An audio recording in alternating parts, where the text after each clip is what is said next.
Hi, എല്ലാവർക്കും നമ്മുടെ പുതിയൊരു വീഡിയോയിലേക്ക് സ്വാഗതം. അപ്പോൾ ഇന്ന് എനിക്ക് കുറച്ച് ചമ്മന്തിപ്പൊടിയുടെ ഓർഡർ ഉണ്ടായിരുന്നു. അതുണ്ടാക്കുന്നതൊക്കെ ആയിട്ടുള്ള കുറച്ച് പിന്നെ വീട്ടിലെ ജോലികളും അങ്ങനെയൊക്കെ ചെറിയ ചെറിയ വീഡിയോസാണ് കേട്ടോ. അപ്പം രാവിലെ തന്നെ അമ്മ തൊഴിലുറപ്പിന് പോകുന്നതിന് മുമ്പ് തേങ്ങയെല്ലാം പൊതിച്ച് വെക്കാമെന്ന് വിചാരിച്ച് മണികണ്ഠൻ അവിടെ ഉണർന്നിരിക്കുകയെന്ന് എനിക്കിതൊന്നും പറ്റത്തില്ല. അതുകൊണ്ട് അമ്മ പോകുന്നതിന് മുമ്പ് കുറേ ആവശ്യത്തിന് വേണ്ട തേങ്ങയെല്ലാം പൊതിച്ചെടുത്ത് അത് കൊണ്ടുപോയി അവിടെ വെച്ചിട്ടാണ് പിന്നെ അവൻ്റെ കാര്യങ്ങളൊക്കെ നോക്കുന്നത്. പിന്നെ അമ്മ പോയി കഴിഞ്ഞ് പിന്നെ മണികണ്ഠനെ എല്ലാം കുളിപ്പിച്ച് ഒരുക്കി ഉറക്കിയൊക്കെ കിടത്തി. അത് കഴിഞ്ഞ് പിന്നെ ചമ്മന്തിപ്പൊടിക്കുള്ള ഉള്ളിയും ഇഞ്ചിയും ഒക്കെ പൊടിച്ചരിഞ്ഞ് അതെല്ലാം വൃത്തിയാക്കി ഒരു സൈഡിൽ വെച്ച് അങ്ങനെല്ലാം. പിന്നെ വീട്ടിലെ കുറച്ച് ജോലികളൊക്കെ ഉണ്ടായിരുന്നു, അതെല്ലാം തീർത്ത് അപ്പോഴെല്ലാം മണികണ്ഠൻ ഉറങ്ങുമായിരുന്നു. അപ്പോൾ ആ സമയം കൊണ്ട് എൻ്റെ ജോലിയെല്ലാം ഒതുക്കി. അങ്ങനെ അത് കഴിഞ്ഞ് ഇനി എനിക്ക് കുറച്ച് തേങ്ങയുടെ ഓർഡറുണ്ട്, അത് കൊടുക്കണം. അപ്പം മണികണ്ഠൻ ഉണരുന്നതിന് മുമ്പ് അത് എടുക്കണമെന്ന് വിചാരിച്ച് ഞാൻ പെട്ടെന്ന് ഉള്ളിയൊക്കെ പൊളിച്ച് മാറ്റി വെക്കും. ഇനി തേങ്ങ തിരുമാനുണ്ട്. അത് കഴിഞ്ഞ് അതെല്ലാം പൊളിച്ച് എല്ലാം എടുത്ത് കഴിഞ്ഞപ്പോൾ തേങ്ങ തിരുമാൻ തുടങ്ങി. അപ്പോൾ കുറേശ്ശെ തേങ്ങ തിരുമിയൊക്കെ മാറ്റി വെക്കാമെന്നുണ്ടെങ്കിൽ ചേട്ടൻ വരുമ്പോഴത്തേക്ക് ചമ്മന്തി എല്ലാം വറുക്കാൻ തുടങ്ങാമെന്ന് വിചാരിച്ചാൽ. ഇപ്പോൾ കുഞ്ഞിനെ ചേട്ടൻ എടുക്കും, ആ സമയം കൊണ്ട് എനിക്ക് ചമ്മന്തിപ്പൊടി ഉണ്ടാക്കാം. അപ്പോൾ അങ്ങനെ അതിന് വേണ്ടി ചേട്ടൻ വരുന്നതിന് മുമ്പ് എല്ലാം റെഡിയാക്കി വെക്കുക.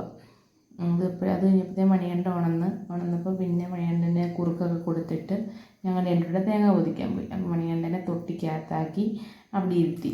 അവിടെ അങ്ങനെ ഇരുത്താന്നുണ്ടെങ്കിൽ ആൾ അവിടെ ഇരുന്നോളൂ. അപ്പോൾ എനിക്ക് തേങ്ങയും പൊതിക്കാൻ വഴക്ക് കൊടുത്തില്ല. അങ്ങനെ അയാളെ കളിപ്പാട്ടമൊക്കെ കൊടുത്ത് തൊട്ടിയിരുത്തിയിട്ട് ഞാൻ രണ്ടു പേർക്ക് തേങ്ങ വേണമായിരുന്നു, അതെല്ലാം പൊതിച്ച് തൂക്കി ഒരു സൈഡിൽ മാറ്റി വെച്ച്. പിന്നെ അപ്പോഴത്തേക്ക് ഉച്ചയായിരുന്നു, അമ്മയൊക്കെ തൊഴിലുറപ്പിന് വരാൻ സമയമായി. അപ്പോഴത്തേക്കെല്ലാം തേങ്ങയെല്ലാം പൊതിച്ച് അതൊരു സൈഡിലോട്ട് സെറ്റാക്കി വെച്ചിട്ടാണ് ഇനി ഇപ്പോഴത്തേക്ക് ചേട്ടൻ വൈകിട്ടത്തേക്ക് ഉച്ച കഴിയുമ്പോൾ വരാമെന്നാണ് പറഞ്ഞത്. അപ്പോഴത്തേക്ക് എല്ലാം റെഡിയാക്കി വെക്കുക.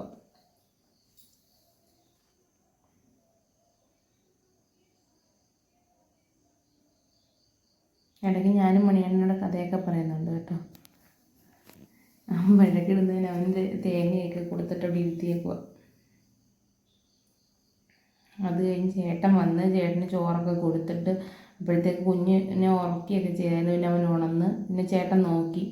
ആ സമയം കൊണ്ട് ഞാൻ ചമ്മന്തിപ്പൊടിയെല്ലാം സെറ്റാക്കി അടപ്പയിലാക്കി എല്ലാം വറുത്തുകൊണ്ടിരുന്നപ്പോൾ കൈ കഴിക്കുക.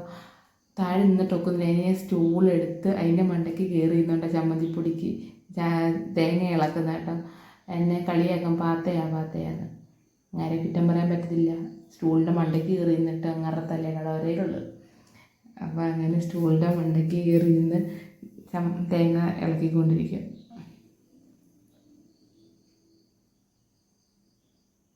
പിന്നെ അമ്മ വന്ന് തൊഴിലുറപ്പ് കഴിഞ്ഞ് വന്ന് പിന്നെ കുറച്ച് നേരം അമ്മ ഇളക്കി എല്ലാം സെറ്റാക്കി തന്ന് അതെല്ലാം ഇളക്കി എല്ലാം ചേർത്തിട്ട് തണുക്കാൻ വെച്ച്. ഇന്ന് തന്നെ ഓർഡറുണ്ട്, ഇന്ന് തന്നെ കൊടുക്കണ്ട.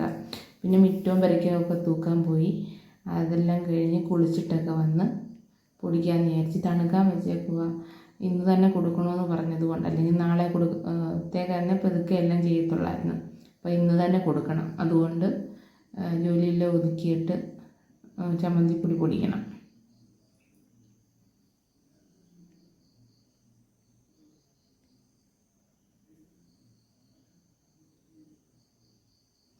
പിന്നെ കുളിയൊക്കെ കഴിഞ്ഞിട്ട് വന്ന് ചമ്മന്തി തേങ്ങ എല്ലാം തണുത്തപ്പോഴത്തേക്ക് എല്ലാം ഓക്കെ ആയി. അന്നേരത്തേക്ക് പിന്നെ കുറച്ചെടുത്ത് പൊടിക്കാമെന്ന് വിചാരിച്ച് ഞാൻ മിക്സിയുടെ ജാറിലിട്ടാണ് പൊടിക്കുന്നത് കേട്ടോ. കുറേശ്ശെ ഇട്ട് അങ്ങനെ പൊടിച്ചെടുക്കുക ചെയ്യുന്നത്. അങ്ങനെ അതെല്ലാം പൊടിച്ച് ഒരുമിച്ചിടുന്നതൊക്കെ ഇടാൻ മറന്നുപോയി. പിന്നെ എല്ലാം പാക്ക് ചെയ്ത് കവറിനകത്ത് തൂക്കിയൊക്കെ എടുത്ത് പാക്ക് ചെയ്ത് ചേട്ടൻ വന്ന് അത് കടയിൽ കൊണ്ട് കൊടുത്തു. അപ്പോൾ ഇന്നത്തെ വീഡിയോ ഇത്രയൊക്കെയുള്ള. വീഡിയോ ഇഷ്ടപ്പെട്ടാൽ ലൈക്ക് ചെയ്യണം, സബ്സ്ക്രൈബ് ചെയ്യണം. അപ്പം ടാറ്റാ.